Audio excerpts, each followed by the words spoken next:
Good evening and welcome to sixth grade curriculum night at Islander Middle School. My name is Miranda Hayes Francois and I will be your child's sixth grade science teacher for the school year of 2021. We'll start with our agenda this evening, a quick introduction of me, our goals and objectives for sixth grade science, the different units and activities that we'll be exploring this year, as well as expectations for the course. A little bit about who I am. I have my Bachelor of Science degree in zoology from University of Otago. It's in Dunedin, New Zealand. And I have my Master of Arts in Teaching Science. I have over 15 years of experience in science education. And so a lot of that experience is working at various museums and zoos, Mercer Slough Environmental Education Center and Pacific Science Center, local institutions. And this is my 5th year teaching on Mercer Island. I was previously with Seattle Public Schools. I love to hike and backpack and mushroom hunt and generally just be outside. I did have a really unique opportunity to collect dinosaur fossils at the University of Washington in Montana last summer. And so that's what this middle picture at the top bar is me of making a jacket for a theropod with a pelvis, which was pretty interesting. And I did run my first half marathon in August. That was really exciting as well. I live in Queen Anne, Seattle with my husband and our 2 cats. This is actually not a picture of my first marathon, but a picture from, or first half marathon rather, but a picture of the Sunset Ragnar run from last fall. And then on the far right, that's my husband and I on our way to the summit of Mount Fuji when we went to Japan a couple of years ago. And a little Bitmoji of some of my big loves. Mushrooms, of course, I just mentioned. We're getting some much needed rain. And so I'm very excited that chanterelle season is upon us and morel season much later this year in the spring. My 2 cats, this is Paolo on the left and Puma on the right. And some of these pieces of art are from my classroom. A former student drew these 2 items for me. All right, so goals and objectives for 6th grade science. Of course, I teach the Washington State Standards, and I work with our 6th grade science team to develop the activities and common assessments that are meeting those standards. We do emphasize teamwork as well as collaboration, fostering student independence, resourcefulness, of course, kindness, stewardship for one another and for our planet, curiosity, a love of learning, and exploring. And we practice science skills as well. Students are always encouraged to be problem finders and solution seekers. The different units we have, we're starting the year off with Nature of Science, which is using our Science and Technology Pearson text. And this is really all about science skills. So things like the scientific inquiry process, how to graph and analyze data, writing conclusions, measuring with various tools using the International System of Units.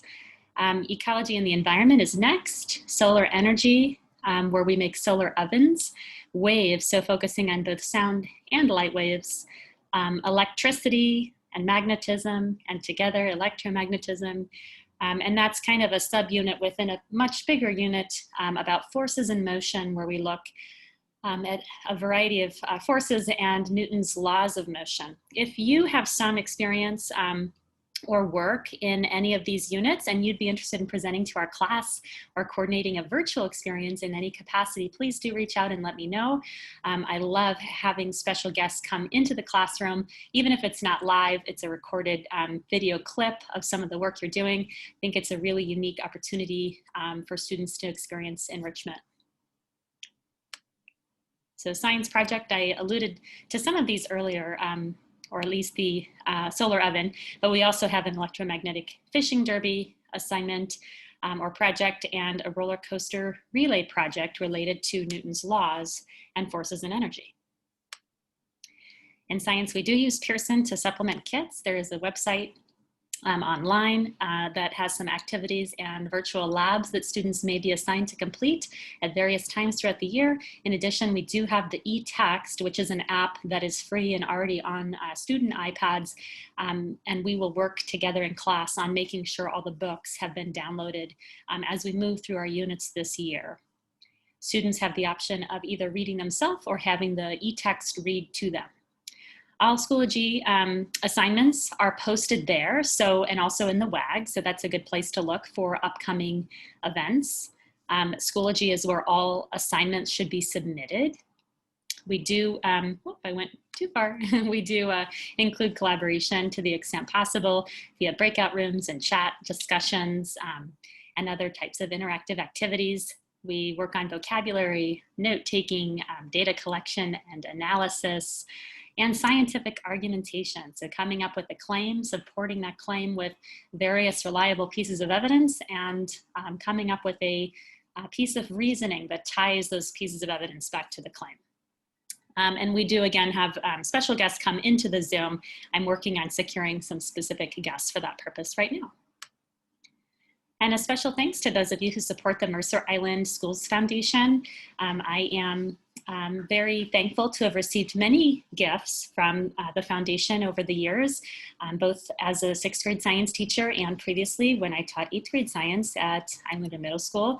And so some of those gifts include microscopes, Pacific Science Center shows, Mercer Sleuth field trips, Science World magazines, and I could keep going. Just a few more things to note. I mentioned this already, but referring to the WAG, the link stays the same all year long, the link for the WAG. So I highly recommend having that bookmarked for student reference. Schoology events are posted as well. So every single Zoom link is posted on Schoology. So students can simply log in and they can see it showing as an upcoming item on the calendar, click on it. The meeting ID and the password information is there. So a couple places to find that information. There are 3 different links for each class. So I have one link for Monday's weekly startup, a different link for our instructional block time. So that's either Tuesday and Thursday or Wednesday and Friday, depending on if I have a student for science periods 1 or 2, or if I have a student for science periods 4 and 5. And then I have a third link for office hours. Office hours are available every single day from 12:40 to 1:15. And I've been trying to really encourage students to pop in to just say hello.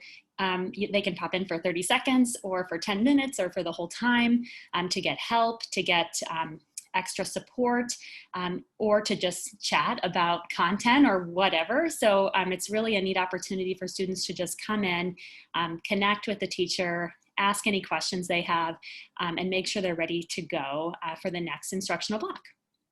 It is the student's responsibility to check Schoology every day to see and confirm what we did in class. I do post that information as what's called an update.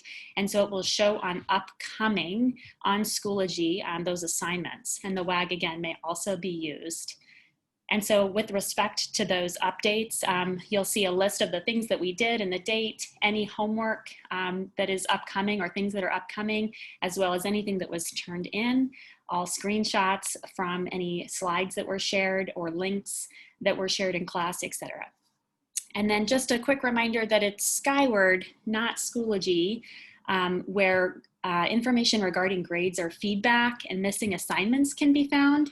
When students submit assignments on Schoology, I do pop a comment in there that says what the grade is, but really Skyward is a place for grading, for information after the due date has passed, after the assignment has been processed by the teacher. And Schoology is the place to look for information about completing the assignment, about when it's due and what are the requirements, what does the rubric say. I do operate on a standards-based grading system. So 4 is exceeding standard, 3 is meeting, 2 approaching, 1 is below standard. Grades are made up of 3 categories. So we have summative assessments, that makes up 50% of the grade. Summative assessments really are end of unit tests that we take on Schoology that students may only take 1 time. Formative assessments make up about 40% of the grade. Those are also going to be on Schoology. And that is in the form of a weekly quiz, usually on a Friday. And those are unlimited attempts. So I have it set up so that students can practice. That's the idea behind it, is they can take it as many times as they need to. And I will always go with the highest score within the window of time that the quiz is open. And that's specified in the WAG. The last category is ready to learn. And so That's various things. It could be things like the Schoology scavenger hunt assignment. It could be things like task completion. So are we able to submit all of the tasks in a week on time? It could be things like turning in the assigned syllabus or the hexahedron me. So stuff that's not tied to the content, but is related to skills that are necessary in order to be a good scientist, and also a student that's able to get work turned in on time. At the end of every week, I do need to enter a ready to learn grade that is based solely on task completion, and also the formative assessments grade for the weekly quiz.